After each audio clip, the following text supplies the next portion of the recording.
Alright, so on this one today, I am going to be pouring concrete at a brand new KFC that is being built in the quaint little town of Ludlow, Massachusetts. And specifically what I'm going to be doing is the section of curb that wraps around part of the drive-through lane. And it's the curb that you bounce off of if you get too close to the building.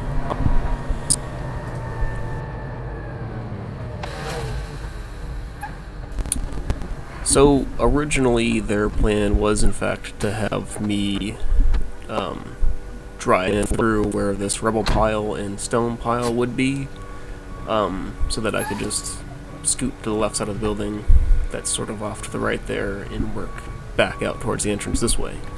Unfortunately, that didn't happen. The big pile of rubble was there, and none of the stone got moved. So I had to make my way all the way around the back side of the building, and then pull back up to the other side of where the rubble and stone pile is here. Just a slight change of plans on their end, not a huge deal. And for whatever reason, this tractor-trailer truck to my left here was broken down, pretty much in the way. I'm not really sure what happened to it, but it broke down right there.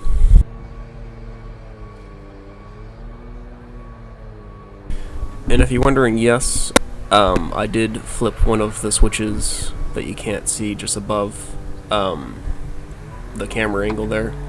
I didn't flip all-wheel drive on, I just flipped the truck into low range. Personally, I think the throttle input is easier to control when you have it in low range versus high range. That's, in my case, personal preference. Not everybody would do that. There are a lot of drivers who would have just left the truck in high range and worked that way. I will also point out all of their license plates.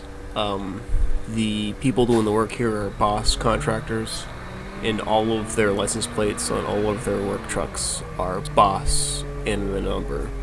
I always found that kind of funny every time I went to pour concrete for at this KFC here.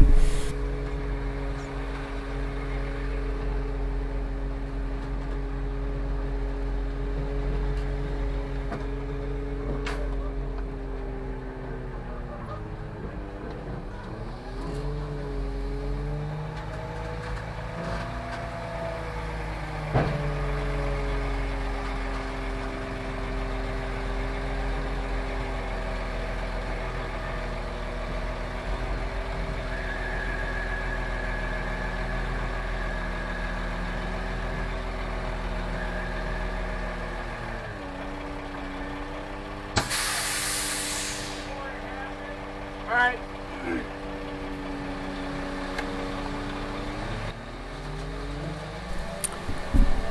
So they wanted it on the heavier side, and I believe this day they had also ordered it with accelerator, even though it was in the middle of summer. I believe on this particular day there was a chance of rain, so they were trying to beat the rain.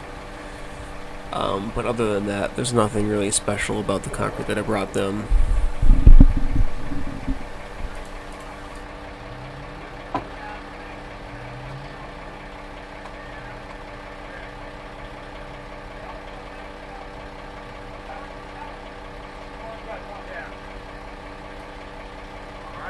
What's going on?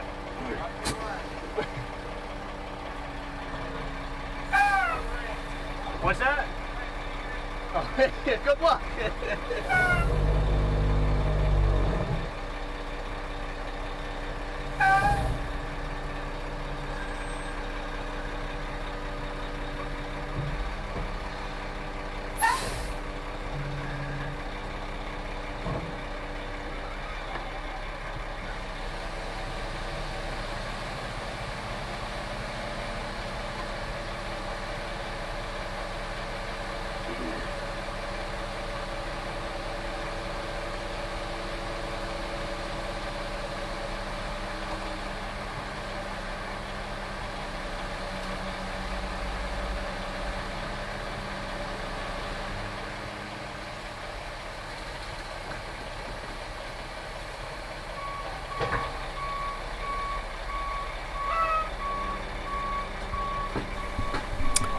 And yes, that was quite the meatball that just popped out of my load here. Every now and then it's just something that happens. A lot of times it has to do with how the truck was batched. If there wasn't enough water batched before all of the dry materials, sometimes they'll pop out.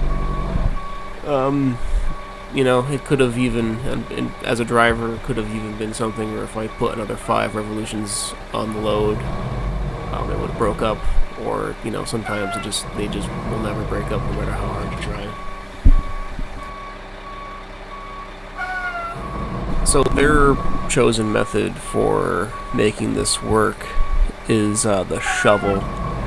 They're holding a shovel against the top of their form, and I'm sort of half pouring in the form and half pouring on the shovel so that it all ends up in their form.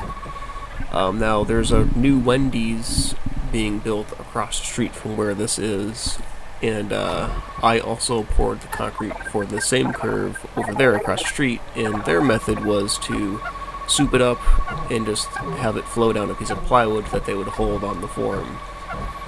Both methods worked about as well, just 2 different methodologies for the same process.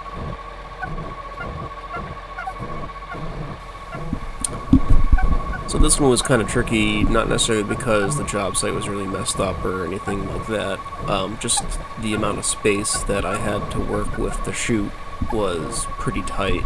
I had to be fairly precise with where I put the chute, because as I'm moving down the building, there's a couple obstacles, like some bollards that they were also putting in this curb. There's some pipes that come up out of the curb for electrical connections or who knows what, and then of course I can't hit the side of the building, and then there's also windows that are down low on the side of the building. If I were to hit one of those, I'd smash it. As I'm watching it now, I could have moved or pulled into the lane here further to the right and hugged the building to my right a little bit more, and that would have allowed me to swing my chute further to the left and would have gotten the chute more square or perpendicular with the building as opposed to at an angle like this. And there's a chance it could have made it, easier to get the concrete into the form on its own.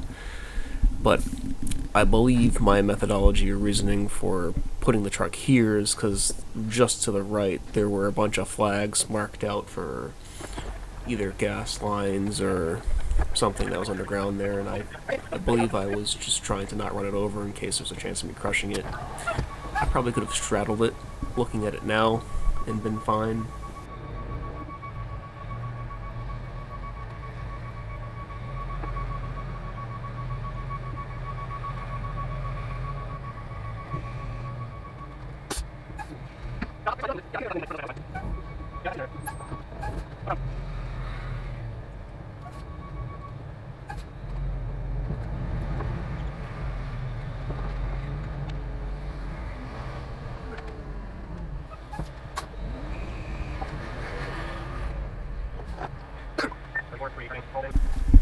So that was it for this one.